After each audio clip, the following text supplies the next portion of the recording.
بسم اللہ الرحمن الرحیم۔ ناظرین، پروگرام کرنٹ افیئر کے ساتھ آپ کا میزبان سید آصف علی حمدانی حاضر خدمت ہے۔ ناظرین، جو اس ملک کے اندر کشیدہ صورتحال بنتی جا رہی ہے، پبلک کے اندر مایوسی اور نا امیدی جو ہے وہ پھیل رہی ہے، اس کا فائدہ جو ہے وہ ہمارے پڑوسی جو دشمن تاک لگائے بیٹھا ہے یعنی انڈیا، وہ کوئی موقع ہاتھ سے نہیں جانے دے رہا ہے۔ آج باضابطہ طور پہ انڈیا نے اپنے سفارت خانے کے ذریعے حکومت پاکستان کو ایک لیٹر لکھا ہے کہ ہمیں جماعت الدعوہ کے جو سربراہ ہیں حافظ سعید احمد، وہ بھارت کو مطلوب ہیں۔ گو کہ وہ کافی عرصہ سے روپوش ہیں پاکستان میں، لیکن انڈیا کئی دہائیوں سے ان کی حوالگی کا جو ہے وہ مطالبہ کر رہا ہے۔ سابقہ حکومتوں نے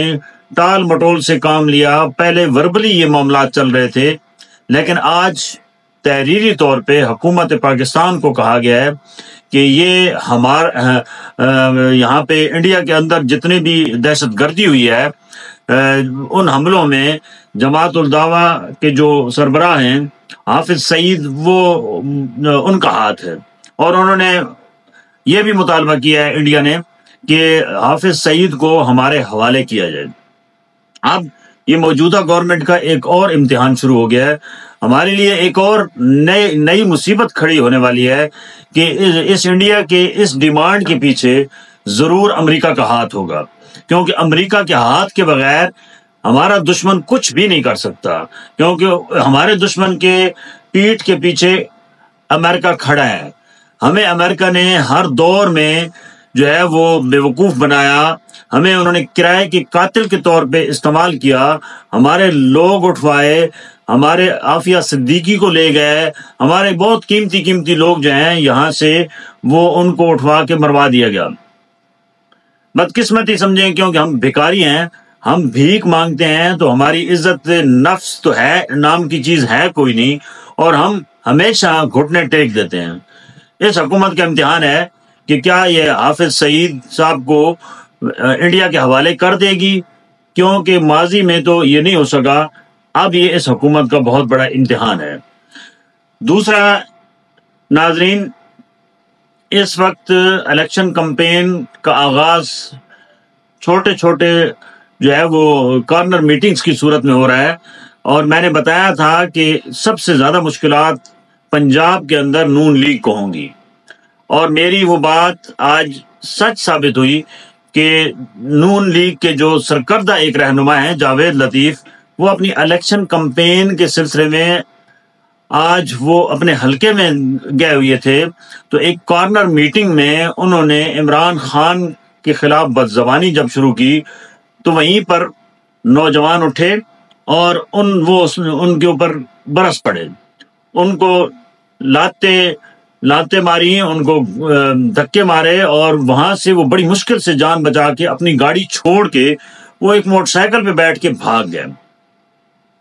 میں بار بار یہ کہہ رہا ہوں کہ نون لیگ کو سمجھ نہیں آ رہی ہے کہ اس ملک کے اندر کتنی نفرت پائی جا رہی ہے عوام کے اندر، اور عوام کا پارہ کس حد تک ہائی ہے، اور عوام یہ سمجھتے ہیں کہ موجودہ تمام جتنے مسائل ہیں اس کی وہ جو ٹارگٹ ہے وہ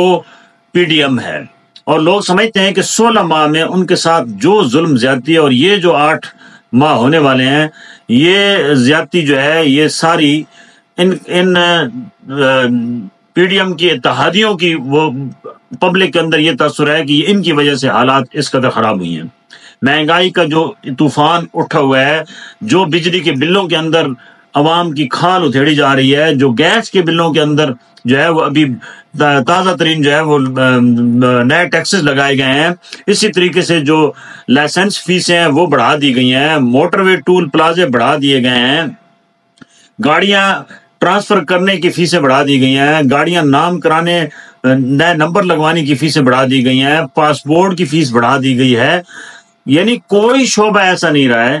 جس سے ایک غریب عام آدمی جو فائدہ اٹھا رہا تھا وہ فائدہ اٹھا سکے۔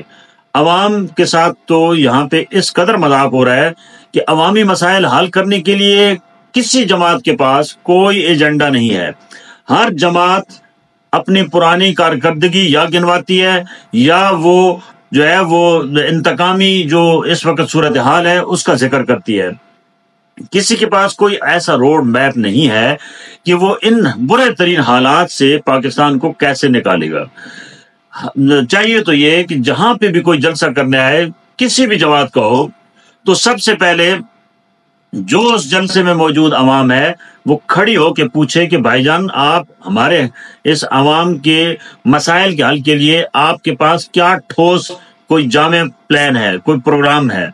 یہ کوئی نہیں پوچھ رہا ہے۔ ووٹر کو وہی سبز باغ دکھائے جا رہے ہیں، وہی روٹی کپڑا مکان کے نعرے لگائے جا رہے ہیں، وہی موٹر وے نئے بنانے کی باتیں ہو رہی ہیں، وہی کہا جا رہا ہے جی کہ ہم پاکستان کو جو ہے وہ سوئٹزرلینڈ بنا دیں گے۔ یہ تمام باتیں ہوا میں، کیونکہ یہ گزشتہ جتنی حکومتیں گزری ہیں وہ کچھ بھی نہیں کر سکیں۔ انہوں نے عوام کو بنیادی تعلیم، صحت اور پینے کا صاف پانی تک مہیا کرنے سے یہ حکومتیں قاصر رہی ہیں۔ یہ کس منہ سے عوام کو یہ دوبارہ یہ جو ہے وہ لالی پاپ دے رہے ہیں کہ جی ہم آپ کے مسائل حل کریں گے؟ ان کے پاس کوئی مسائل حل کرنے کا کوئی میکنزم نہیں ہے، کیونکہ یہ سارے جگاٹی ہیں۔ آج نون لیگ کی قیادت نے ایم کیو ایم سے بہادر آباد میں جا کے کراچی میں ملاقات کی اور کافی لمبی نشست ہوئی، لیکن ابھی بھی ان کا جو آپس میں ایک اتفاق و اتحاد سیٹ ایڈجسٹمنٹ کا تھا وہ سوالیہ نشان بن کے کھڑا ہے۔ اور ایم کیو ایم مطمئن نہیں ہو رہی ہے نون لیگ کے فارمولے سے،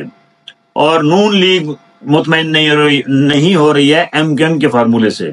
اسی طریقے سے استحکام پاکستان پارٹی جس کو لانچ کیا گیا اسپیشلی پلانٹڈ یہ پارٹی ہے، اس کا بھی ابھی تک پنجاب کے اندر نون لیگ کے ساتھ جو گٹھ جوڑ ہونا ہے، سیٹوں کی ایڈجسٹمنٹ ہونی ہے، وہ بھی فائنلائز نہیں ہو رہی ہے، جس کی وجہ سے جو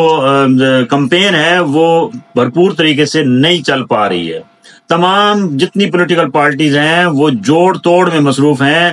وہ کوئی انڈیویجول پارٹی ایسی نہیں ہے، کیونکہ جو پارٹی پبلک میں جانے کے لیے کے قابل ہے اس کو جو ہے وہ زبردستی رستے سے ہٹانے کے لیے ہر ممکن اقدامات کیے جا رہے ہیں۔ پی ٹی آئی کو دیوار سے لگانے کے لیے کوئی موقع ہاتھ سے نہیں جانے دیا جا رہا ہے، اور پی ٹی آئی کو پوری کوشش کی جا رہی ہے کہ ان سے بلہ دوبارہ چھین لیا جائے اور ان کو جو ہے اس الیکشن میں ناک آؤٹ کیا جائے۔ لیکن پبلک کی جو جھکاؤ ہے وہ پی ٹی آئی کی طرف ہے۔ میں بار بار کہتا ہوں کہ پبلک کو فیصلہ کرنے دیں، کیونکہ پبلک کا فیصلہ ہی جمہوریت کی جان ہے۔ ورنہ یہ اگر آپ نے انجینئر قسم کے الیکشن کرا کے کوئی بھی حکومت بنائی تو وہ نہیں چلے گی اور عوام اس کو کسی صورت قبول نہیں کریں گے۔ بہت شکریہ، اپنے گرد و نواح کے لوگوں کا خیال کیجیے گا۔